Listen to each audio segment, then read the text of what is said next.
성경 봉독 에스더 1장 1절에서 9절까지입니다. 구약 750쪽 정도였습니다.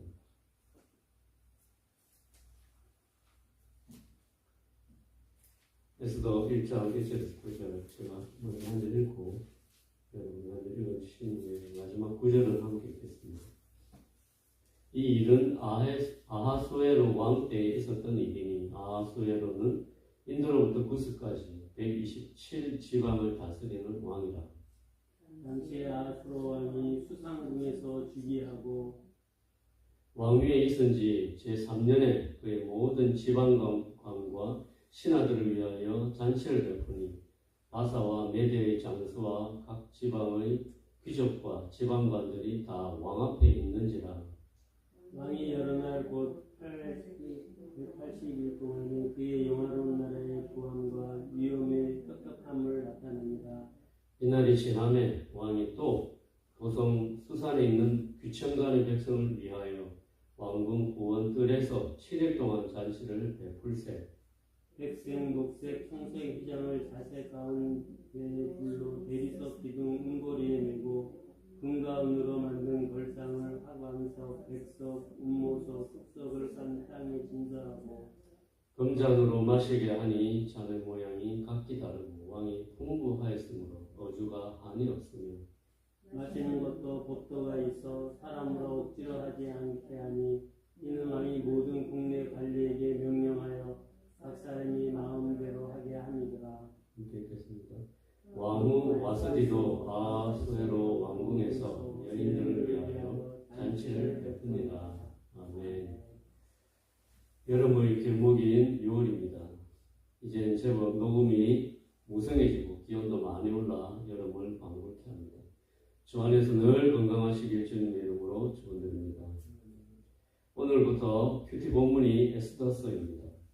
이 에스더서는 북이스라엘이 아수르 제국에 의해 멸망에 뿔뿔이 흩어지고 남유다도 BC 586년에 바벨론에 의해 멸망의 바벨론으로 끌려가 이후 세계 곳곳에 흩어져 살았던 사람들 중 부모를 잃고 사촌오빠인 모르드게의 손에 자랐던 한 여인 에스더에 관한 이야기가 나오는 성경입니다. 특히 에스더서의 특징은 성경책 중에서 유일하게 하나님이 등장하시지 않는 곳입니다.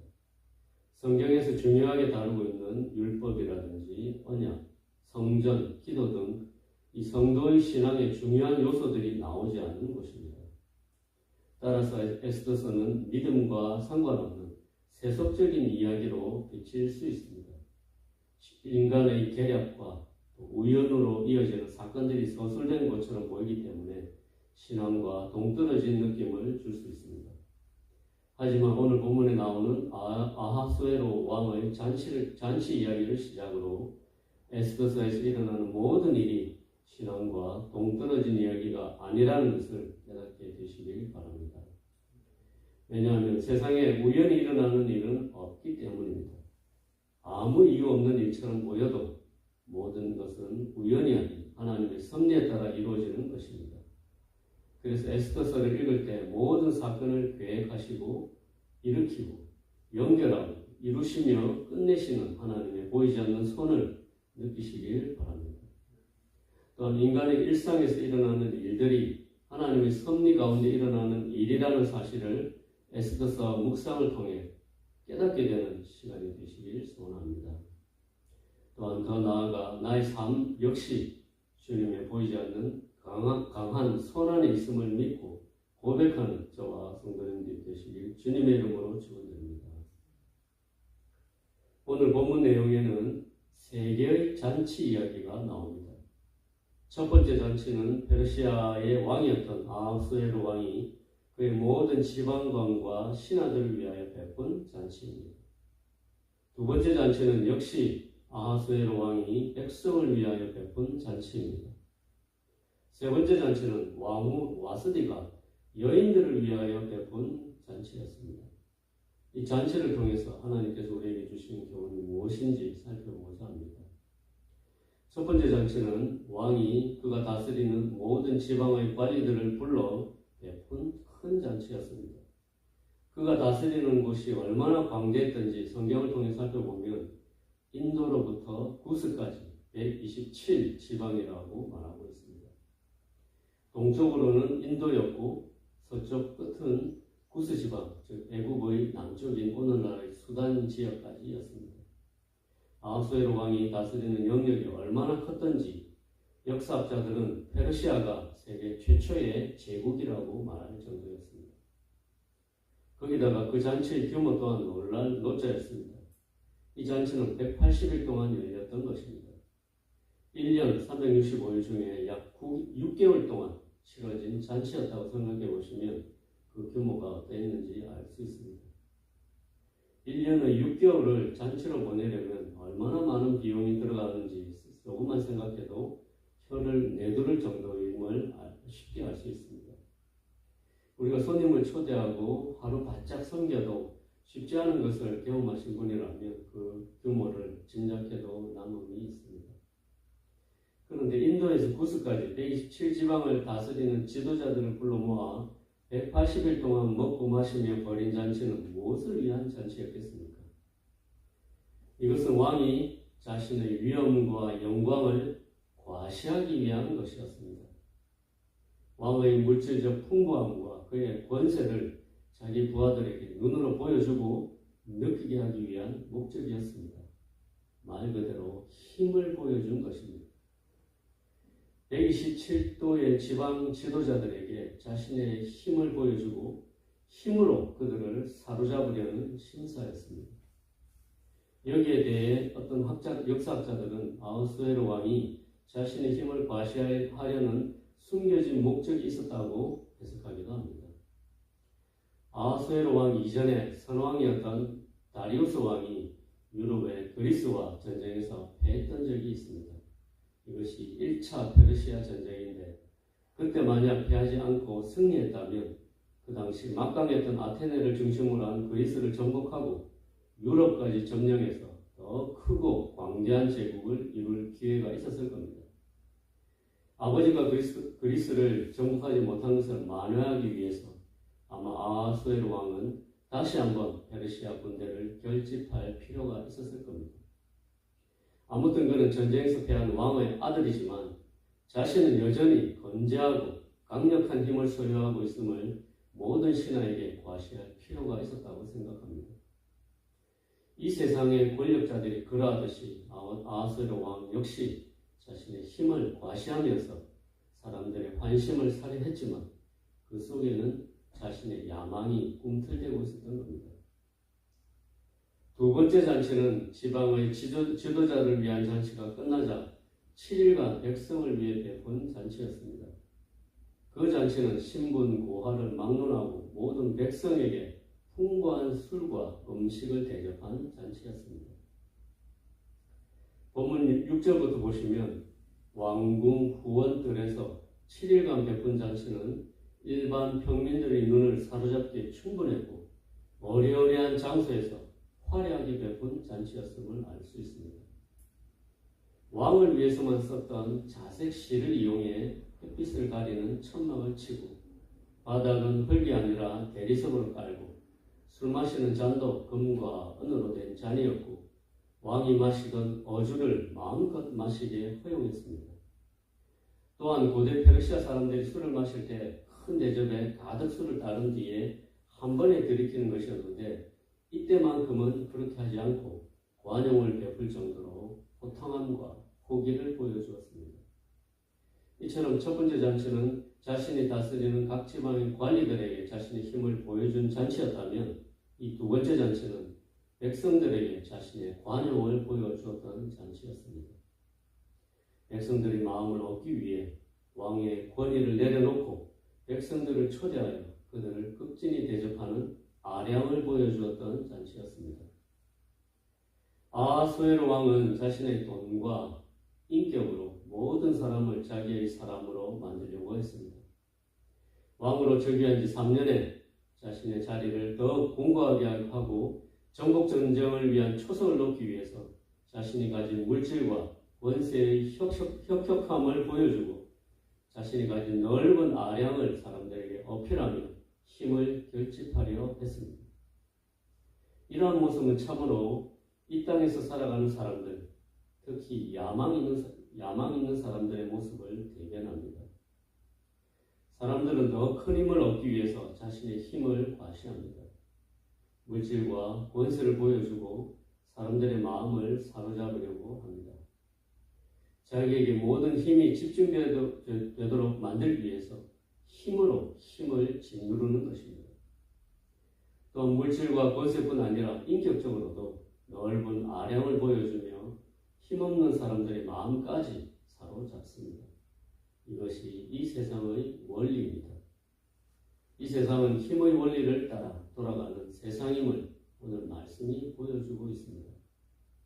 하지만 하나님의 말씀에는 이런 끝없는 과시는 결국 멸망을 가져온다고 말씀하십니다. 왜냐하면 이 세상에 영원한 것은 없기 때문입니다.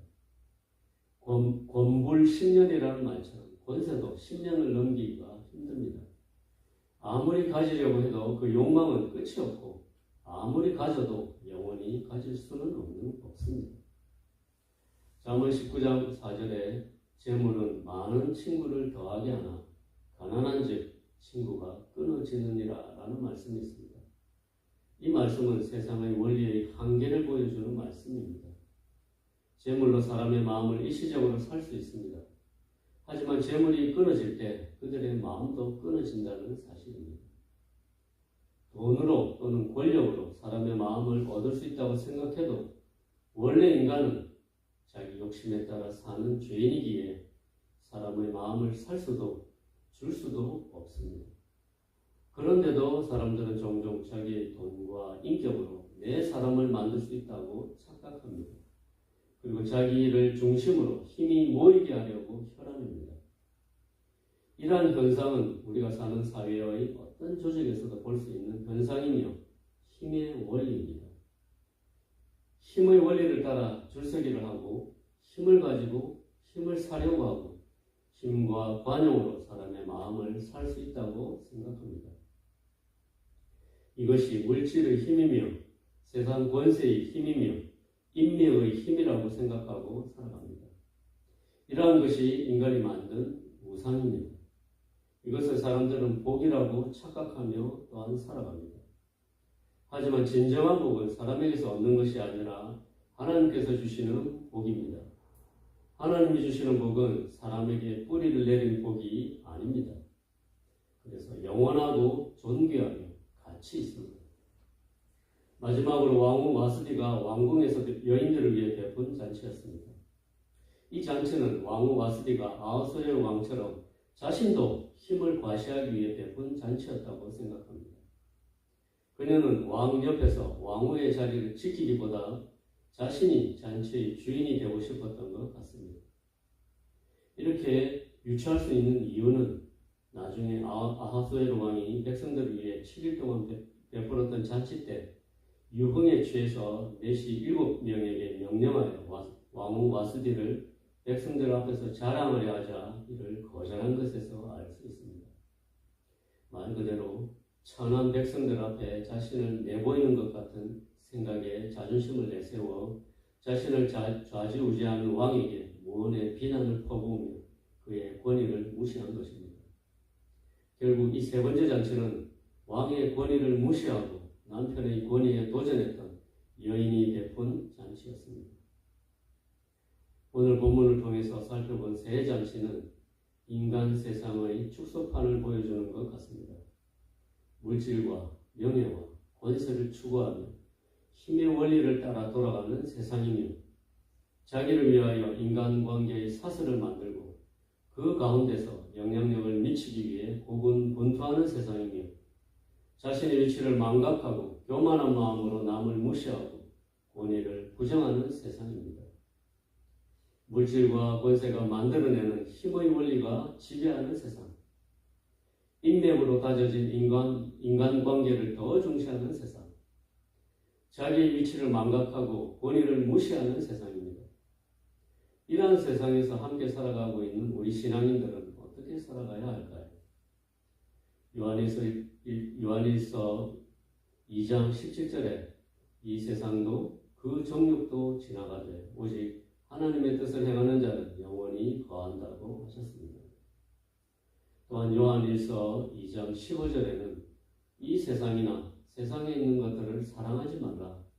누구든지 세상을 사랑하면 아버지의 사랑이 그 안에 있지 아니하다고 하셨습니다. 이 세상의 원리를 따라 살지 않고 하나님의 뜻을 따라 행하는 자가 되어야 한다고 말씀하고 있습니다. 그래서 우리 믿는 자들은 세상을 사랑하지 않고 하나님을 사랑하며 살아가야 합니다. 이것이 우리가 따라야 할 참된 힘의 원리이며 관계의 원리이며 질서의 원리입니다.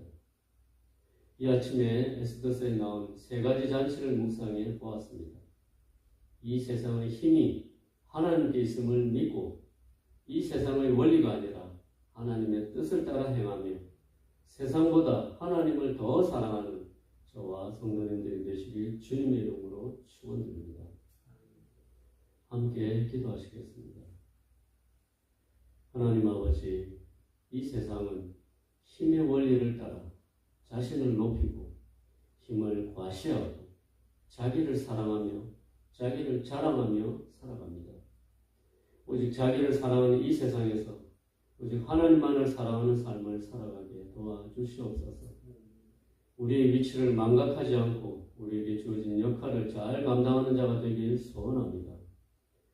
이제는 더 이상 인간 세상의 원리를 따라 살아가지 않고 하나님이 주신 말씀의 원리를 따라 살아가는 저희가 되게 하여 주시옵소서. 예수님의 귀하신 이름으로 기도드렸습니다.